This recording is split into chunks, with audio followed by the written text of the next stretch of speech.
Now, we yield 5 minutes to my friend from Texas, Mr. Lloyd Doggett. Thank you, Mr. Chairman, and thank you, Director. I appreciate very much the commitment of CBO to accuracy and transparency and to defending your estimates and your work despite some very serious partisan challenges this year. Mr. Scott just referred to one of them, but we had comments suggesting how in the world can it be that if you cut spending for the IRS that you actually increase the deficit. In fact, the first piece of legislation out this year, I believe the estimate was $114 billion added to the deficit by the first bill that the Republicans passed. Can you just explain in short, how can it be that cutting spending, which they want to do for the IRS and they keep coming back to it to protect tax cheats, how can that result in more deficit? Oh, okay, yes, sir. So we look at the uses to which the IRS would put those additional resources. Customer service helps people, in some sense, understand their obligations and pay them. And enforcement helps the IRS go after people who don't meet their obligations. And those have a return. And that's the analysis we do in coming up with the 2-to-1 ratio that I mentioned to Mr. Scott. Thank you very much. And of course, we have people on this committee all the time that are saying, oh, with reference to the budget deficit and the national debt, we don't have a revenue problem, we just have a spending problem. And therefore, they have proposed to, for example, zero out the work-study program that allows many students to work and study at the same time. Zero out family planning. And of course, this week, the biggest zero that they offer us, thanks to the Putin wing of the Republican Party, is to zero out any assistance for Ukraine to fight Putin. Let me ask you a broader question. If we just zeroed out all discretionary spending that we have, everything for NASA, for Border Patrol, for national parks, would that be enough to bring our budget into complete balance? No, it's one of the challenges we face is that in just a few years, by 2031, the deficit will be larger than all of our discretionary spending.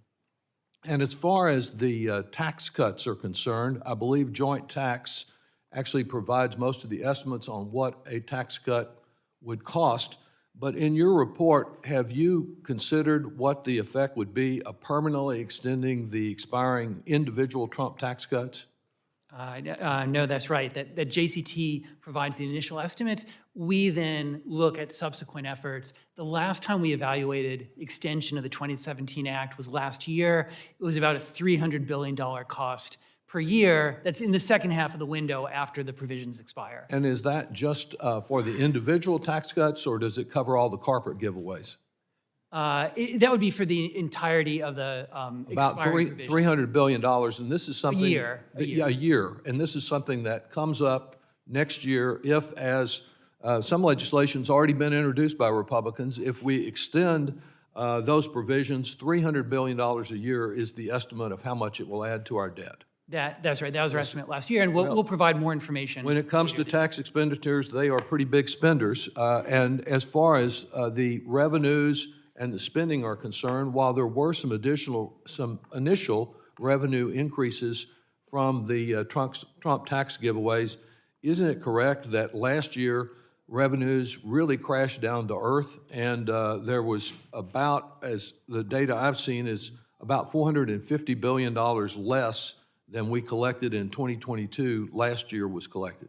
No, that's right. That our projection of revenue for last year was too optimistic, and so 2022 was really a strong year for revenues, and last year was not. And one of the other complaints that some have had about the budget deficit is that we added to it with the new climate law, and that in fact the estimates of the cost of that climate law have been very low. I think there was one report out this past week from Rhodium Group that they might be as much as twice as much. Some of the people that would defend subsidies to the oil and gas industry, to the coal industry, to their death, are those who are complaining the loudest about the fact that we use tax credits to encourage people to go green, to reduce the greenhouse gas emissions. Does there appear to be a significant increase in the cost of these provisions? Yes, that working with JCT, we project an increase in the cost. And as you say, that's more uptake. There's more credits for electric vehicles, for wind and solar, and that will add to the cost of In the short, it seems to be working even better than we thought in engaging Americans in startup businesses as individual families in trying to do something about the climate crisis. Thank you so much. Thank the